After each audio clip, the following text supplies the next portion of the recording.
Teach me about the Great Lakes. Teach me about the Great Lakes. Welcome back to Teach Me About the Great Lakes, a twice-monthly podcast in which I, a Great Lakes novice, ask people who are smarter and harder working than I am to teach me all about the Great Lakes. My name is Stuart Carlton. I work with Illinois Indiana Sea Grant, and I know a lot about that feeling when you ride your bike to work and you get about halfway there and you think it feels a little bit breezy this morning, maybe a little bit cool, and you decide it must be because, oh no, wait, you forgot your helmet back at home. And then you have to decide, do I want to turn back and get my helmet or just press on regardless?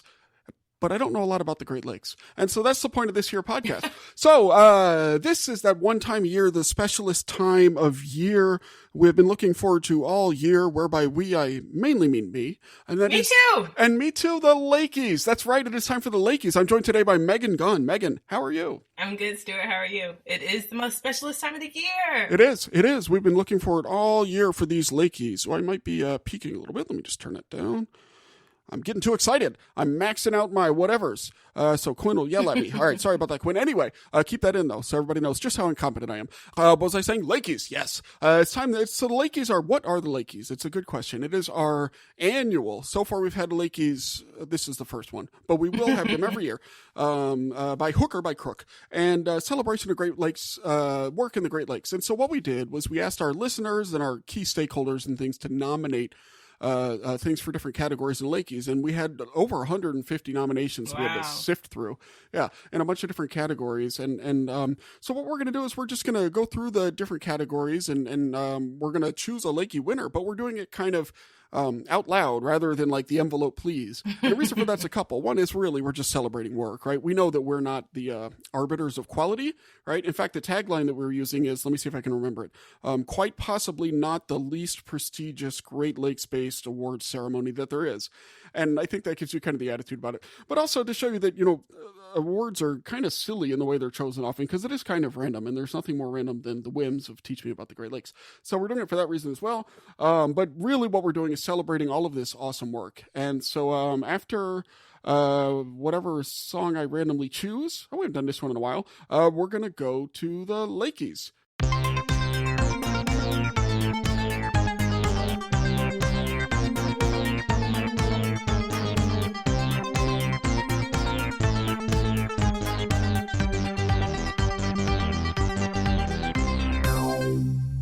Right, time for the Lakies 2021. And so the first category is Science Communication of the Year. And so the idea with this category is there's like a single piece of communication. May or may not be a part of a larger program, right? The challenge with this category is it's everything from like we had, PBS level things, like really professionally produced things to, a Twitter feed. And all of which are great in their own way. And so trying to figure out what exactly counts as a great communication what is a Lakey winning communication is really hard. And so we had a lot of great Sea Grant websites were nominated. For example, Eat Midwest Fish, which is something we do. Lawn to Lake Midwest website. Wisconsin has a bunch too, like Eat Wisconsin Fish, that were nominated. Were there any, but none that were super consistent kind of across the listeners and stakeholders? Were there any nominations that stuck out for you, or any that you want to nominate yourself? Well, some that stuck out to me. Well, there were a lot of nominations, and they were all really good. Some I was familiar with, some I wasn't. I really like the Michigan Sea Grant's Great Lakes Basin poster. That was really cool, and now I want one to put in my office, at home, and at work. I really love that one. I love that Teach Me About the Great Lakes podcast was in every single one of our categories. So that should be noted. Well, I mean, of those 150 nominations, most of them were me, right? But selfishly, I really liked that the Freedom Seekers curriculum was in there. I really enjoyed being a part of the production of that and the editing of that curriculum. I also really enjoyed, you said two things, but I have a lot. The Healthy Headwaters Lab Instagram account. Yeah. I was looking through that, and I love everything that's connecting kids to the environment. So I really love what they're doing in their organization. So my last one is going to be knowyourinsects.org. I've actually used that before. I think it's really cool that there are people that are helping their community members, their fellow community members, try to identify insects that they're finding out and about. I think insects are cool. It's cool. Everything in the environment is more interesting when you know what it is. Yeah, I agree. know. Yeah.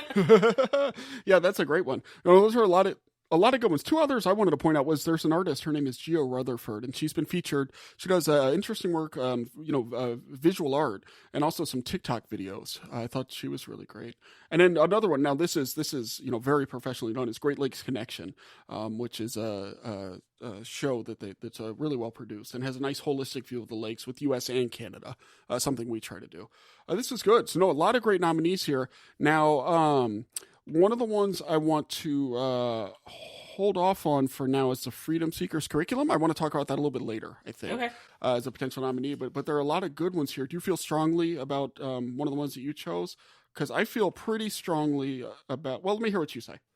I don't feel strongly about any of them. There's so many great ones here. It's hard to choose. Yep. Yeah. Okay. Well, why don't we select? So I really like Geo Rutherford's work. I think what she's doing, tying in the arts to everything. It's science. Yeah, there's some science involved, but it's also just getting people involved.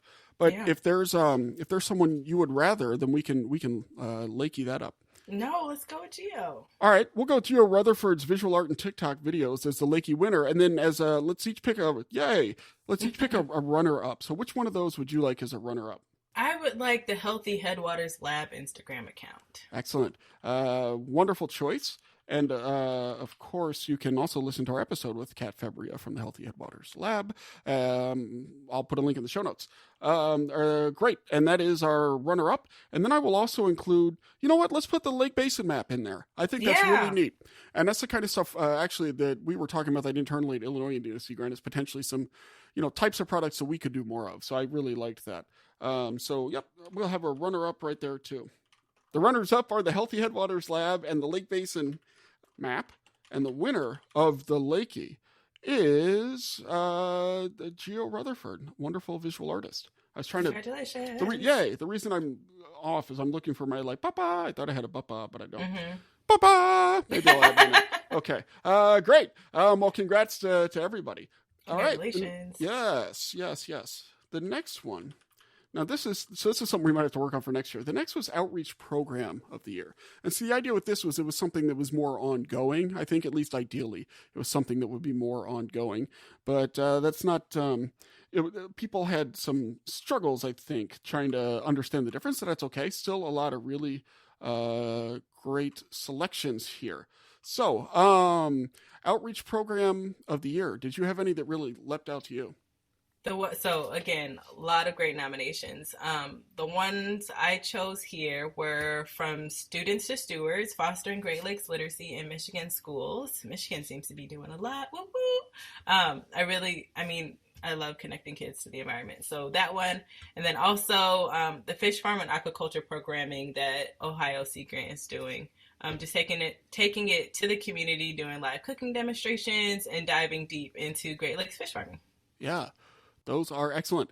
Other ones now that I liked, Michigan Sea Grant's Elliot Nelson, who's a friend of mine, as an alert, also did Michigan Birding 101, which is a great webinar series on birding. And we've done a lot more bird-related stuff during the pandemic, so that one leapt out to me as one that I'd also like to call out to. And then a lot of people... liked Erie County, New York. They have a Healthy Lawns campaign, and they have Freddie the Gnome as like a mascot. And so a lot of people, I thought Freddie the Gnome was kind of a fun way to learn about healthy lawns. So that was cool. And he has like a music festival, or came to a music festival, excuse me, and has the Roaming Gnome Festival where people can get a photo with him and learn about healthy lawns and protecting the Great Lakes and things like that. So very good, very worthy choices. But, I think from Students to Stewards, I like that potentially. Does that sound like a good Lakey winner to you? Yeah. Let's do it. Outreach program. Yep. Yeah, Outreach Program of the Year from Students to Stewards. And congratulations. And with our runner-ups, the Ohio Sea Grant, was it fish farming? Fish and aquaculture program. Yeah, fish and aquaculture. And then, of course, Freddie the Gnome, which is un-Sea Grant related, but still a good one. All right, great. Well, congrats to them. Congratulations. Yeah. And, all right, good. We are cruising through these. Now, this next category, Great Lakes News Event of the Year. Great Lakes News Event of the Year. We had a lot of nominations here, everything from some ones that sort of stuck out for me were, levels of funding increased with the change in presidential administration. The amount of funding coming to the Great Lakes has changed. Let's see, what else? There is a marine sanctuary in Lake Michigan that just got established. The new, what's it called? Wisconsin Shipwreck Coast National Marine Sanctuary. Yeah. All right, the Wisconsin Shipwreck Coast National Marine Sanctuary. What do you know about that sanctuary? Well, I learned a lot about it today. I'll put that out there. But I learned that Lake Erie is the deadliest lake. It has more than 2,000 shipwrecks. Lake Michigan itself has about 1,500, and this is the first. This what they noted is the first marine sanctuary that's been listed in Lake Michigan. The rest, there's like 4 or 5 others across the Great Lakes. But yeah, I think that's really cool. And just reading about how some of the shipwrecks happened was fascinating. And there's one where it used to ship Christmas trees. It was like a Christmas tree farm ship. And it went down with some Christmas trees on it, and there's still one just sitting in the bow of the ship. Just it's there. It's Christmas tree. There we go. Yeah, that's awesome. 2 that stuck out to me. They didn't stick me out. As big news stories. One are, and this one I might talk about again later. They caught a almost 7-foot-long sturgeon in the Detroit River. That's wild. Our colleagues at the Fish and Wildlife Service, and that was a fun bit of news. And if I remember correctly, it came over this summer, so it was a nice little break from the summer doldrums. But the other one that I think is really big news is lake levels, which have been at record highs for a number of years, and this year they are coming down for the first time in quite some time. And so that's, they hit a record high last year because there were lots of rains and things like that. And this year they're starting to decline just a little bit off of those record highs. And so to me, that's a really big news story because it affects so many people. Do you think, semi-related, do you think they're finally going down because we haven't had a lot of rain this year? I think that's part of it. Yeah, we had some people on to talk about water levels, and it's a little bit complicated, right? But the precipitation has a lot to do with it. It doesn't mean things have returned to normal, of course. There's seasonal cycles and things like this. And we talked with Adam Beckley of Wisconsin Sea Grant, who talked about this, who studies lake levels and discuss them. But a lot of it has to do with storm systems, and a lot of it has to do with like the seasonality of storms, I think, and when they come. Lake levels is something people track a lot, right? And they were at record lows when I was a postdoc at Purdue, actually, because there were droughts. And everybody's like, oh, the lakes are too low. And then I leave for a few years, and I come back, and they're too high. And now they're getting more normal. But to me, it's a big story. Anytime there's significant lake level things, it's a big story. Yeah. Okay, so think it through. Which one of these great stories do you think is our Lakey winner? Oh, man. Well, having more funding, I think, may be the winner, because it allows us to do all the things that we need to do to get Lake Michigan back into its natural state. Lake Michigan and all the Great Lakes, right? Yeah, more funding is a big one because it'll give our partners just a lot more money to do a lot more stuff, which I think is important. Including things like cleanups in areas of concern, working on AIS issues, habitats, nutrients. I mean, everything. You know what? Mm-hmm. I was really leaning lake levels, but even just talking through this, you have convinced me. I think the infrastructure funding is going to be our Lakey winner this year. And a runner-up will have lake levels. And then is there a runner-up that you want? The Marine Sanctuary. Got it. I know I've said this before, but I really need to go dive on some of these wrecks. Yeah, you really reading about them. Yeah, reading about them makes me want to go out. Yeah, absolutely. You should. We're going to talk again, hopefully early next year, to Stephanie Gondula from the Thunder Bay Marine Sanctuary, because they have a film festival. So we're hoping to get her on right before that film festival to talk about that. But yeah, that does seem cool. And you're right. The other cool thing about the Marine Sanctuary is you just wouldn't know that we would have these, right? Since it's not marine. And so anytime you see something like that, increases in these federal designations are great. Like, the Indiana Dunes National Park just got designated a couple of years ago. So that's good. Okay. All right, now one Great Lakes Research of the Year. This is a challenging category because it requires us to make judgments about things that we might not be experts in. Um, for the Great Lakes Social Science Research of the Year, I would have a lot of opinions. For the Great Lakes, maybe, you're an aquatic ecology type person, right? And so, yeah. But a few of these I thought were really interesting. So do you have one that... I do have one, and it's back to lake sturgeon. So the one I picked was the lake sturgeon annual adult survival estimated from acoustic telemetry. Okay. And I probably really liked it because I've worked on acoustic telemetry projects in the past, and it takes a lot of work to capture all the fish, tag them all, and then spend years. They spent like 7 years, 5 to 7 years, I can't remember, monitoring where they were moving in Lake Michigan. Sorry, I keep saying Lake Michigan, in the Great Lakes. They were actually looking at 205 lake sturgeon, and they tracked them through the St. Clair and Detroit rivers over 7 years. Yep.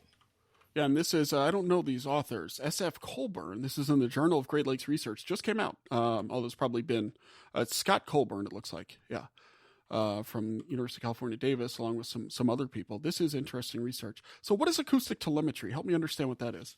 So acoustic telemetry, they're basically radio telemetry tags. You put them, they are, I don't know, about 4 inches. It also really depends on the size of the fish. So they can be 4 to 5 inches, and they don't cause any disruption to their normal lives. But you cut them open, you insert the tag, you suture them up. You also, when you have them, you're aging them, you're sexing them, you're taking a lot of information so that when you recapture them later, whether it be through a stationary receiver that's in the river where you're going down. We used to dive in the river to collect the stationary receiver and download the data.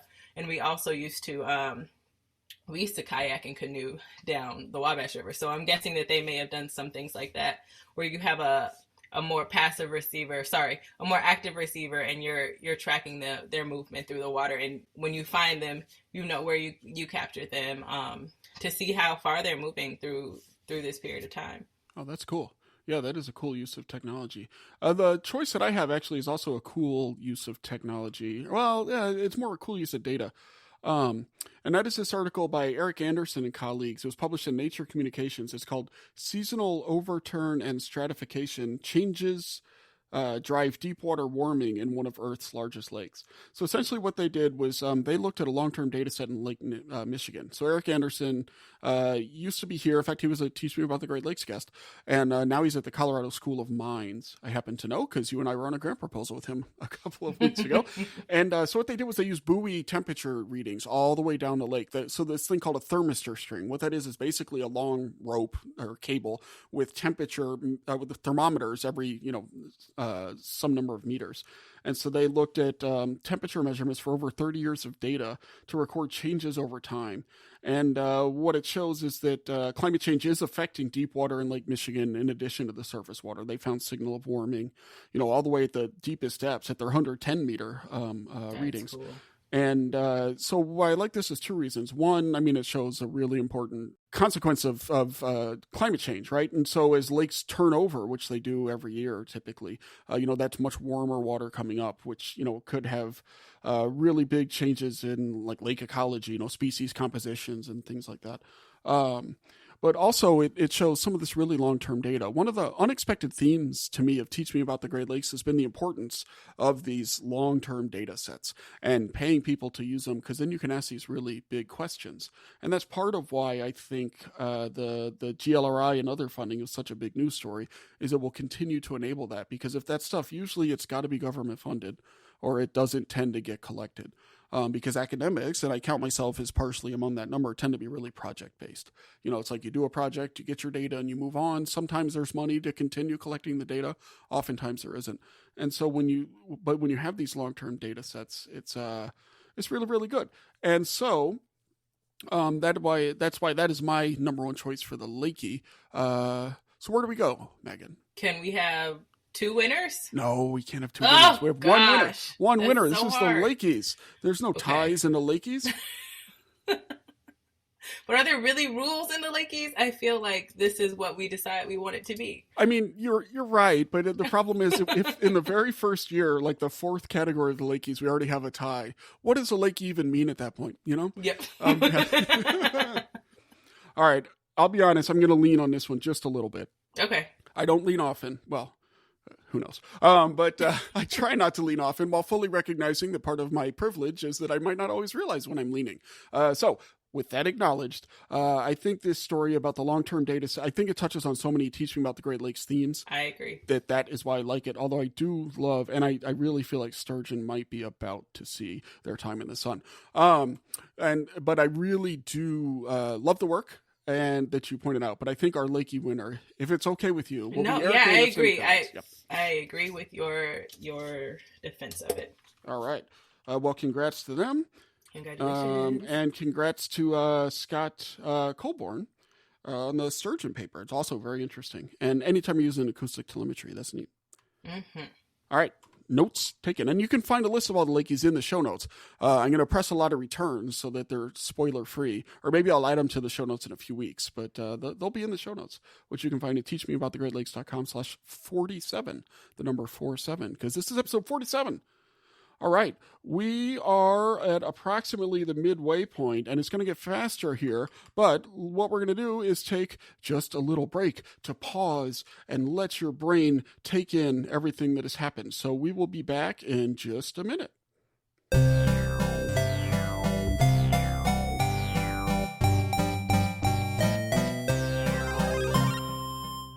Continue on with the Lakies 2021. Teach Me About the Great Lakes Lakies. Next category, coolest thing you learned on Teach Me About the Great Lakes this year, or of the year. This is the coolest thing you learned on Teach Me About the Great Lakes of the year. Megan, what's something cool you learned on Teach Me About the Great Lakes this year? I will go with this nomination that said everything. I also agree that everything that I learned was amazing, and everything blew my mind. All right. Good. That means everybody goes home a winner if we choose that one. I had a couple of nominees. One is the Chicago Piping Plovers, Yes. the stories of Monty and Rose. That was super fun. I didn't know anything about those. And so I'm gonna put that one as a runner-up. Since you don't have a strong opinion, I might just declare I a don't. winner here. I actually highlighted pretty much all of them. Yeah. All right. And the other is we learned from our colleague Vidya Bala Subramanyam. She had this way of looking at climate migration that really tickled my fancy because I normally am a cold-hearted cynic. But she pointed out, climate migration can also be seen as a way to positively change systemic inequalities. And I was like, you know what? That's true. If cities are going to be refactored, they can, and populations are going to be redistributed, it could be done in a way that increases justice, right? And it increases equality. And I hadn't thought about that. And so I was really glad to hear that.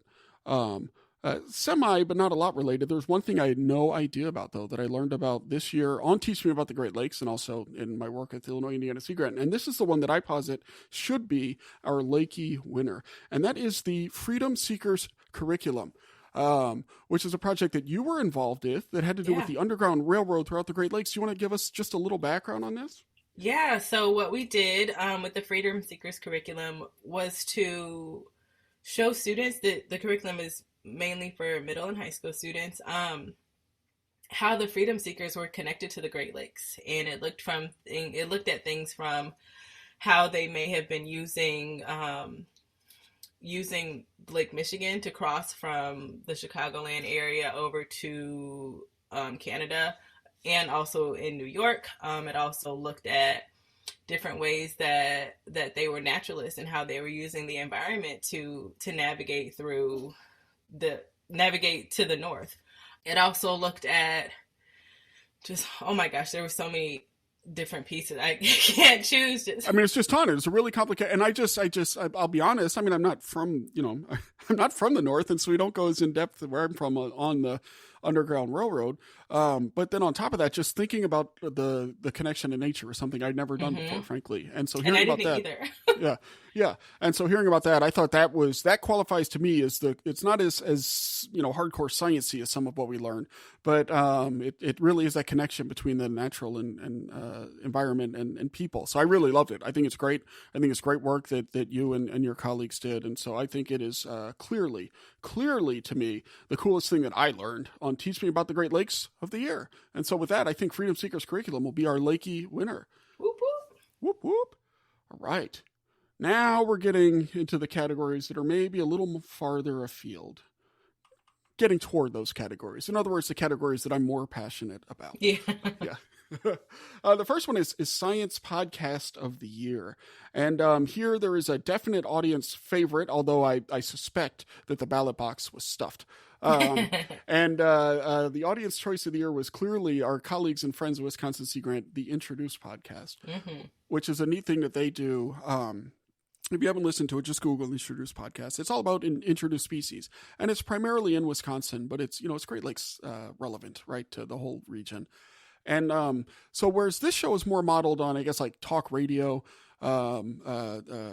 maybe not even the best of talk radio, Introduce is a more produced model that they do. And so I cannot imagine how hard they work on each episode. They combine multiple interviews, and they have music beds, and the music isn't embarrassing. And music is great, Stuart. There we go. and all this other kind of stuff. And so it's really good work that they do. So that is the clear audience choice for understandable reasons. Do you have a favorite science podcast that you listen to, Megan? Well, I'm going to go with, besides this one, because I do listen to this one quite often, I'm going to go with Ologies by Ellie Ward. I've listened to several of her episodes, and I mean, it's following a different ologist each episode, and there's so many different ologists that I never would have thought would be a thing, So I think that was a great one. Yeah, I agree. I completely agree. That is a very fun one that I learned about. I think it was actually from the Healthy Headwaters Lab people. I think it was from Kat over the Healthy Headwaters Lab. But regardless, that is the one that I've listened to a few times since then. That was the other one on my list. Every now and again I'll listen to Science Friday, but like they need an award from us. Anyway, and let's see. Those are the main science podcasts that I have in my feed right now. I used to really like the Skeptic's Guide to the Universe, which is not a science podcast, but it is about sort of scientific thinking. I think it's Introduced. Does that work for you? Yeah. Yep. Yeah, we'll go with the audience on this one. We'll go with our hearts. We'll go, yes. We'll go with our heads too, and Introduce, because it's just it's very impressive what they're doing, and it's filled with a lot of good information. So yeah, I think we'll have runner-up can be Ologies, and the winner will be Introduced. Congratulations! All right, congrats to Introduced. All right, now the real categories begin. Great Lakes Animal of the Year. Megan Gunn, who do you like for Animal of the Year? I'm gonna go with the piping plover. Piping plover. Yeah, we had Monty and Rose. Did you think I was going to say lake sturgeon? Well, I didn't know what you were going to say. I know what I was going to say, which is lake sturgeon, because I found a 7-foot lake sturgeon in the Detroit River, 100 years old. That's almost crazy. As old as me. Yeah. Boy, those are two great animals, right? And so what I like about the piping plover a lot is it's this really neat story of restoration, right? And what they're doing in there. And they have a lot of volunteers and everything. Boy, there's a strong argument for piping plover. I really like the lake sturgeon, though. What did the audience say? Let me check the audience nominations. This is where they started. Most of the audience said lake sturgeon. So audience says lake sturgeon, and I say lake sturgeon. Well, there's some there's some, I don't know. Brood 10 cicadas, no. That's the bust of the year. One person said round goby. We'll talk about that as sandwich of the year. Monty and Rose are on there too. Boy, it's really tied up. You know what? I got to lean last time, so I think if you like piping plovers, let's do it. Let's do piping plovers. Upset. It's an upset. Sorry, Sturgeon. Sturgeon's like, what else do I have to do? Come on. I've been waiting 100 years for this. That's okay. What you have to do is you have to be cuter. Like, you're neat looking with your little bulbous bulb, but you're not very cute. Yeah. And cute matters a lot, at least when it's you and I. Carolyn had probably, if she's out there, she had the option to come on this show. She couldn't make it. And so, well, she could have leaned on it a little bit. Yeah. All right. Piping Plover, congratulations to you. Yay. On the Great Lakes Animal of the Year. They are really what cute. Is, a definite upset. But that's okay. That's the thing about Lakies is, you know, the one thing you can expect, in all honesty, is the unexpected. Mm-hmm. Mm-hmm. Now, the Great Lakes Non-Animal of the Year. Great Lakes Non-Animal of the Year. Maybe Brood 10 cicadas here, since as far as I can tell, they don't actually exist. But what is the Non-Animal of the Year? Did anything jump out for you? I had two. I really like the fringe polygala. I don't know if that's how you say it. Polygala? I'm going to go with fringe polygala. I think that they are also very cute. They are what are they? They're a flower. They're an emergent flower. I don't know them. This is an audience nomination. I didn't see this one. Yeah, I didn't know them either. I actually had to Google most of these things. So I thought that was one. And then the second one was beach grass. Actually, maybe beach grass is number one for me. Really? Because, yeah, you know, the shoreline wouldn't be the same without them. I mean, so thank you, whoever made that nomination. Yeah. Because it's something you just overlook because it's there. Yep. But if it wasn't there, nothing else would be there either. Yeah, no, that's true. The couple other audience ones that I noticed. One said PFAS, PFAS, which, so evil and everywhere. That there's a good argument, but you know what? I'm not going to make something evil and everywhere the non-animal of the year. Yeah. We'll save that nonsense for time and their stupid person of the year thing. And the other one I think is pudding stones. I saw on a list, and it really stuck out. So these are little stones that are full of jasper. So they're kind of neat looking. They start out in like rocky riverbeds or whatever, and then you get made in these huge formations potentially. And they're really, really neat. And we talked about them in a couple episodes in a row. So I like those as potential non animals of the week or of the year. And then the other one stuck out was oyster mushrooms. They're not aquatic, but they're native, totally delicious, and they have a lot of promise in like bioremediation of pollutants. So that's cool too. Anytime you can, and they glow in the dark. Yeah, and they glow in the dark. That's cool. Yeah, that is cool. What are we thinking here? I'm gonna lean towards beach grass. Going beach grass? Yeah. Okay, the shoreline wouldn't look the same without it. You know what? You're right. It wouldn't. And it serves important kind of anti-erosion stuff as well, right? Let's do it. Let's go beach grass. But then can I have pudding stones as a runner-up? Yes, of course. Okay, thank you. All right. And now, of course, the ones that people have been waiting all 45 minutes not even that, 30 minutes or so for. And this is the Great Lakes Sandwich of the Year. Great Lakes Sandwich of the Year. We had a lot of nominations, and I had one that was a clear favorite, but in the moments before we started recording, my clear favorite was everything was torn asunder. So I'm really torn on this. So if you have one that you want to, there's an opening here, I guess. There was a clear favorite, and now there's an opening. So let me tell you the clear favorite, and that is the bird sandwich from the Fifth Frame Brewing Company in Rochester, New York. And the reason that this is the favorite is it was named after Teach Me About the Great Lakes guest, Cameron Bird, who is a historian and political scientist we had on around the election last year. And so my thought is, even though it was last year, this is the first Lakies, anytime you have a sandwich you're a sandwich that's named after a Teach Me About the Great Lakes guest, you're going to win a Lakey. Like, that's just how it's going to be. Here's the problem. I don't think they sell the bird anymore. Like, it was there a few weeks ago. But I logged on this morning to look at it, and I don't see it on the menu. Oh. So now I am torn. I have a backup potentially, but I didn't know. Did you have a strong opinion? There are a lot of fish sandwiches on here, so I'm gonna say the fish sandwiches are the real winners. Just fish sandwiches generally. Fish sandwiches in general.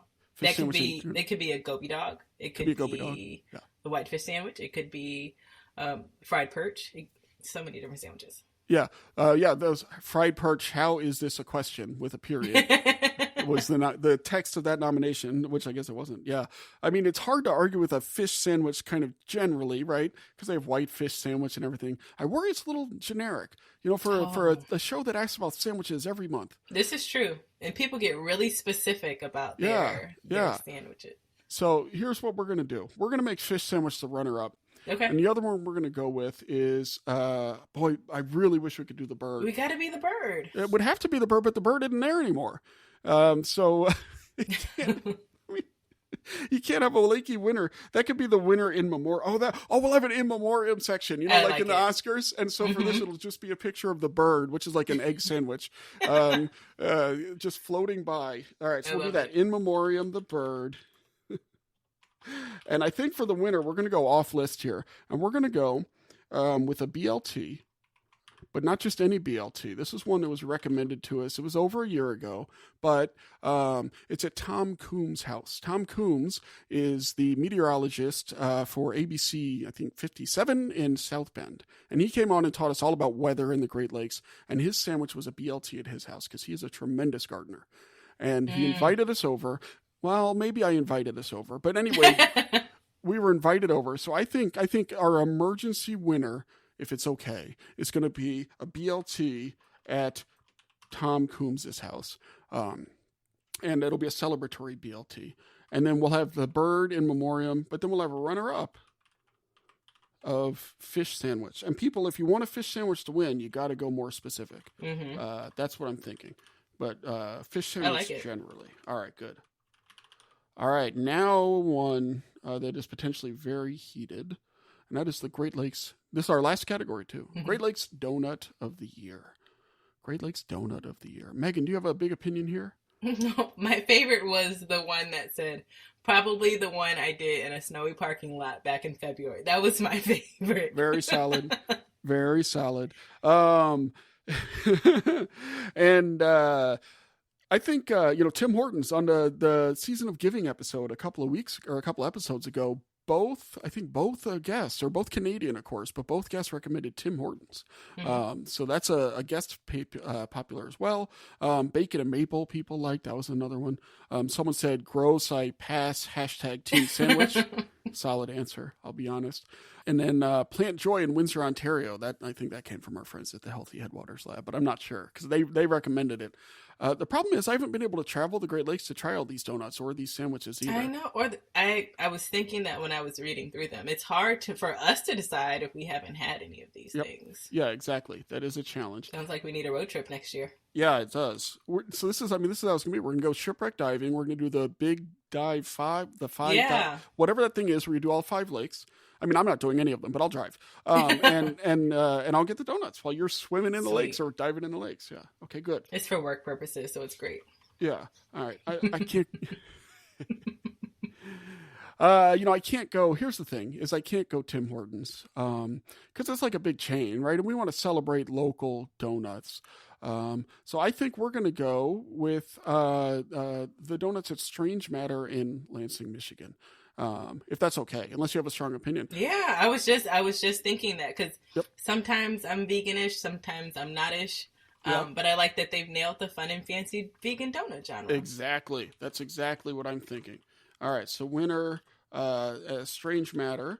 And we will have Tim Hortons as our runner-up, since it was picked by 2 guests and the audience liked it as well. Now, I do have an honorable mention. This was not nominated in the nominations, but this was brought up by Titus Seilheimer, who was just a guest on the show, actually. And this won and this is already an award winner, so it doesn't need a Lakey. This won a Sporky at the Wisconsin State Fair, and Titus pointed this out. He said he's already cleared mantle space for the trophy. I didn't tell him that there aren't any trophies. But I think this will get an honorable mention trophy, and that is the Glazy Boy.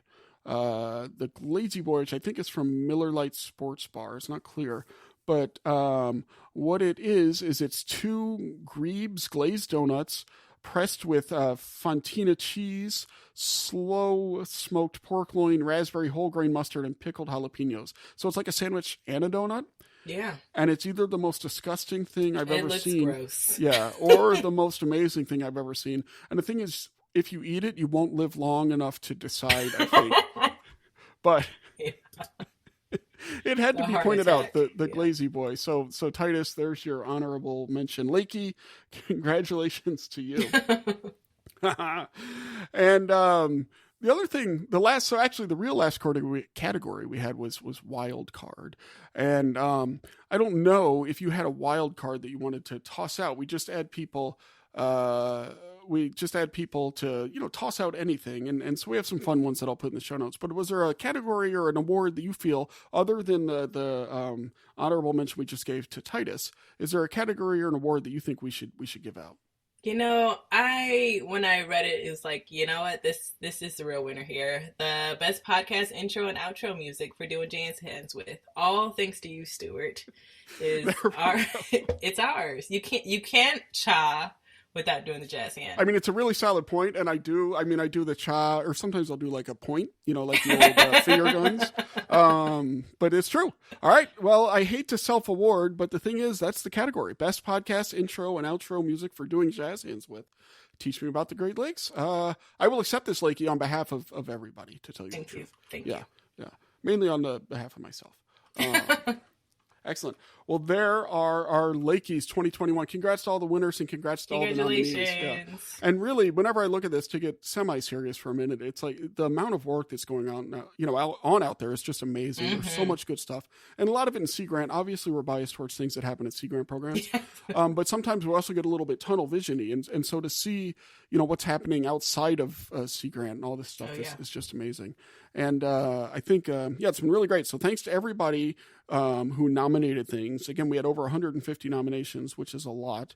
And then, we can't wait to keep awarding Lakies in the next year. So that is awesome.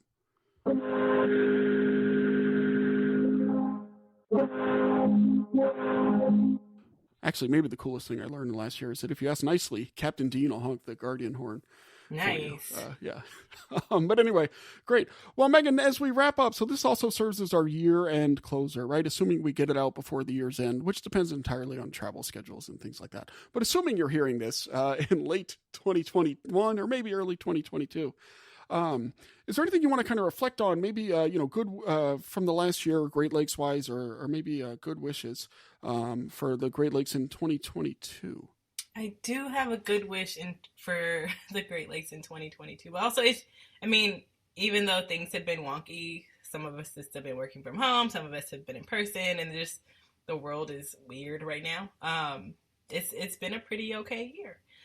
And my well wish for the Great Lakes is may you all continue to get back to your natural states.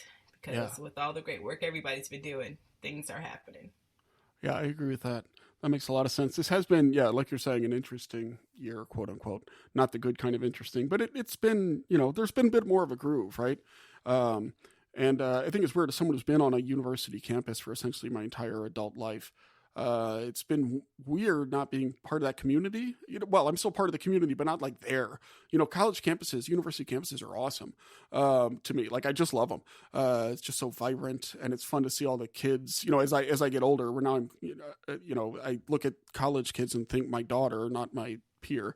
But as I do that, they help to keep me feeling young and vibrant and fresh and all that. And so, learning about things like whether or not birds are real. And, so it's been a bit of an adjustment with that, I think. And, not necessarily always awesome, but just cool. We've learned so many great things on Teach Me About the Great Lakes. This is our second full year of doing it. And I think we're getting closer to where we want to go with the show. Like, we want to try to combine some of the goofy stuff with the learning and all that.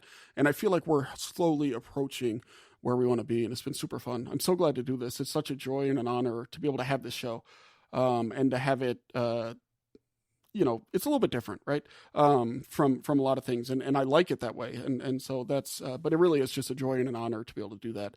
And to have a good enough audience so we can keep being stupid in just right ways. So that is good. And I also share your well wishes for 2022.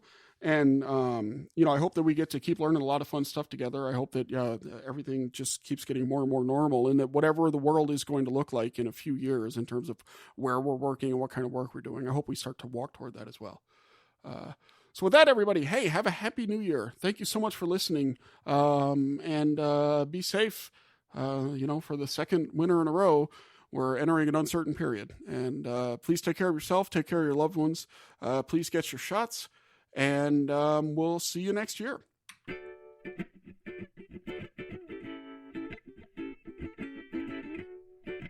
Teach Me About the Great Lakes is brought to you by the fine people at Illinois Indiana Sea Grant. We encourage you to check out the great work that we do at iiseagrant.org and at ILIN Sea Grant on Facebook, Twitter, and other social media. Check out the work that Megan does. Also, specifically, with the Familiar Faces Project, which is _TFFP, I think, on Twitter. Is that right? Yep. You got it. Yeah. All right. Teach Me About the Great Lakes is produced by Hope Charters, Carolyn Foley, Megan Gunn, and Irene Miles. Ethan Chitty is our associate producer and our fixer. Our super fun podcast artwork is by Joel Davenport, inimitable Joel Davenport. The show is edited by the awesome Quinn Rose. Thank you for a great year, Quinn. We are so glad to have you on board. And I encourage you to check out her work at aspiringrobot.com. If you have a question, comment, or a complaint about the Lakies, send us an email at teachmeaboutthegreatlakes@gmail.com. Leave a message on our hotline. That's 765-496-IISG. You can also follow the show on Twitter at Teach Great Lakes, or even better, follow the people we follow on Twitter, because it's a really interesting list. Thank you so much for listening. Thank you so much for a wonderful year. Thank you so much for being part of this. And keep, of course, grading those lakes and keep doing those jazz hands.